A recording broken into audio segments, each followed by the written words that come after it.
Union des démocrates et indépendants, la parole est à monsieur Francis Vercamer pour 10 minutes.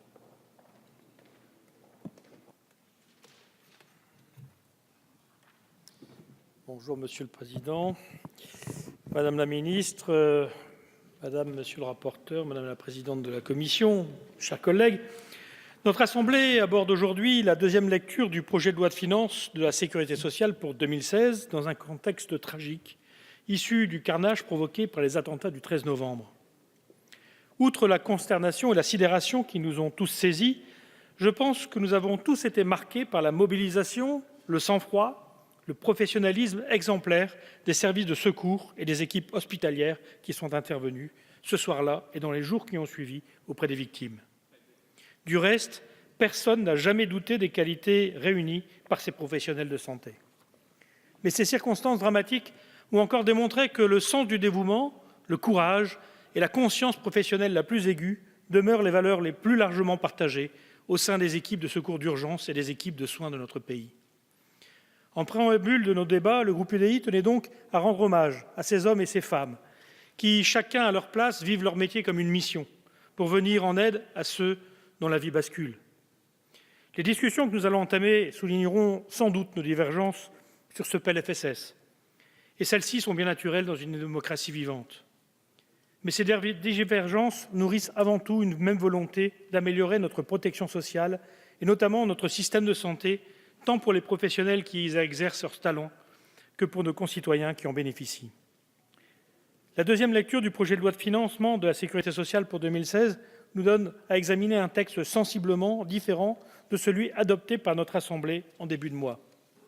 En effet, le Sénat a apporté à ce projet de budget des modifications sensibles qui entrent en résonance avec un certain nombre de propositions que notre groupe avait avancées.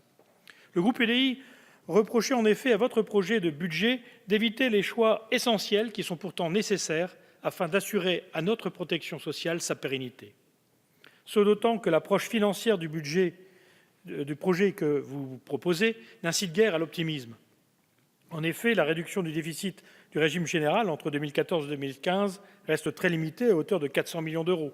Les fonds de solidarité vieillesse accusent un déficit en 2014 de 3,5 milliards d'euros, déficit qui devrait s'accentuer dans les 2 années qui viennent, 3,8 en 2015, 3,7 milliards en 2016. La dette sociale en 2015 ne se réduit que faiblement, 1,3 milliard d'euros de moins qu'en 2014.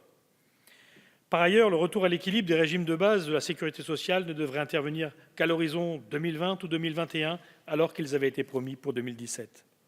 Enfin, la perspective en 2016 d'une croissance peu soutenue, qui n'assure pas les recettes suffisantes issues des cotisations, augure mal d'une réduction durable et significative des déficits de la sécurité sociale. Ce sombre constat appelait des mesures significatives, structurelles, pour reprendre un terme que Monsieur le ministre du Budget s'était amusé à compter dans les propos de l'opposition, mettant par là même celle-ci au défi d'en proposer. Au lieu de cela, le gouvernement a reconduit les grands équilibres qui caractérisaient déjà les projets précédents, en particulier en ce qui concerne l'assurance maladie. L'effort de maîtrise des dépenses est ainsi massivement supporté par le secteur du médicament, ses fabricants et ses prescripteurs, aux dépens d'une action structurelle sur l'offre et l'organisation des soins. En effet, le secteur du médicament et plus généralement des produits de santé doit contribuer à hauteur de 1,7 milliard d'euros à la réduction des dépenses d'assurance maladie, alors même qu'il ne représente que 15% de celles-ci. Le secteur pharmaceutique doit évidemment participer à l'effort de maîtrise de dépenses de santé, mais une telle orientation risque de mettre à mal notre industrie du médicament et de fragiliser un peu plus le réseau des pharmacies officinales. C'est en réalité tout le mouvement de réorganisation territoriale de l'offre de soins qu'il convient d'accélérer, fondé sur une meilleure articulation entre soins de ville et hôpital. Dans de nombreux territoires, l'hôpital est encore en effet trop souvent la voie de premier recours pour l'accès aux soins. L'offre hospitalière dans les territoires doit pouvoir s'articuler dans le cadre d'une répartition cohérente qui vise à assurer l'accès aux soins de nos concitoyens. La recherche de complémentarité entre établissements, l'articulation avec la médecine de ville et une offre de services qui privilégie la qualité, la sécurité et la pertinence des soins dans l'intérêt du patient. L'adéquation de l'offre de soins aux réalités démographiques et sanitaires des territoires est également, pour notre groupe, l'un des enjeux déterminants pour l'avenir et la qualité de notre système de santé. Le groupe UDI a ainsi relevé l'intérêt de la Cour des comptes pour la définition d'objectifs régionaux d'assurance maladie qui permettraient de moduler la contrainte financière en fonction des besoins de rééquilibrage de l'offre de soins, non seulement entre les secteurs, mais aussi entre régions, à travers la fixation d'objectifs de résorption des inégalités d'accès aux soins. Cette proposition rejoint celle que notre groupe formule depuis plusieurs années. Enfin, votre projet n'aborde pas la question majeure du financement sur le long terme de notre protection sociale. Au-delà de la mise en œuvre du pacte de responsabilité et de solidarité, qui certes va dans le bon sens, c'est la question de la surstructuration même du financement de notre protection sociale qui reste posée. Nous regrettons que vous ayez de nouveau rejeté, comme les années précédentes, notre proposition de remplacer le dispositif du CICE par une baisse massive des cotisations sociales familiales, compensée par l'augmentation du taux normal de la TVA dans le cadre d'une TVA compétitivité, comme d'ailleurs l'a fait remarquer le Président de la République. Le Sénat a rééquilibré les dispositions de ce projet de loi de financement de la sécurité sociale, en particulier dans 3 domaines.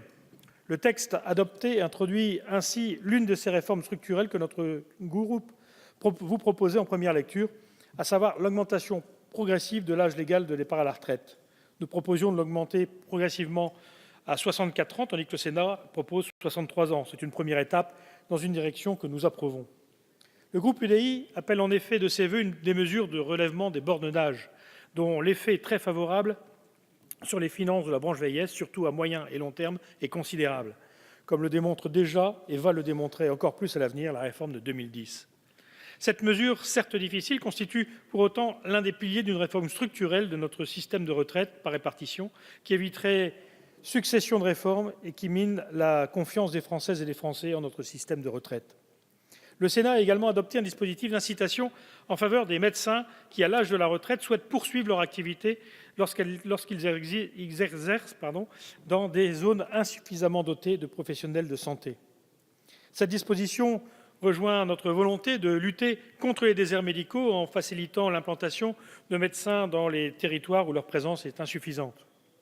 L'accès aux soins de nos concitoyens dans tous les territoires est en effet un objectif que, de manière urgente, le législateur doit pouvoir décliner par des propositions concrètes. Notre groupe en a avancé en première lecture et la disposition adoptée par le Sénat participe de cette même volonté. Par ailleurs, le Sénat a augmenté le montant de la réduction forfaitaire par heure travaillée dont bénéficient les particuliers employeurs. Cette disposition vise à encourager l'emploi à domicile dans un secteur qui a particulièrement souffert des mesures gouvernementales prises ces dernières années. Vous connaissez l'importance que notre groupe porte au service à la personne et au développement de l'emploi à domicile, secteur dont les besoins de recrutement restent particulièrement affirmés aujourd'hui. Nous ne pouvons donc qu'accueillir avec satisfaction une telle disposition. Compte tenu des apports effectués par le Sénat à ce PLFSS, le Gouvernement est aujourd'hui placé devant un choix qui sera significatif de ses intentions.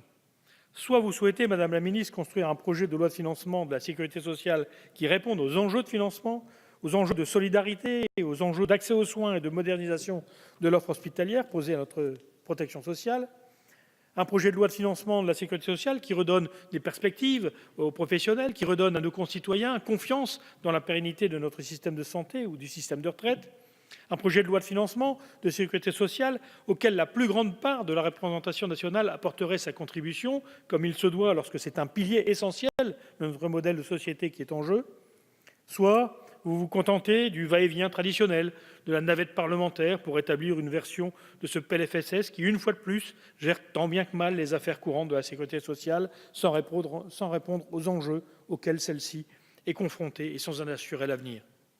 C'est du choix que le Gouvernement effectuera en abordant ce débat que dépendra l'intérêt de ce texte. Merci, Monsieur Vercamer. Pour le groupe écologiste, la parole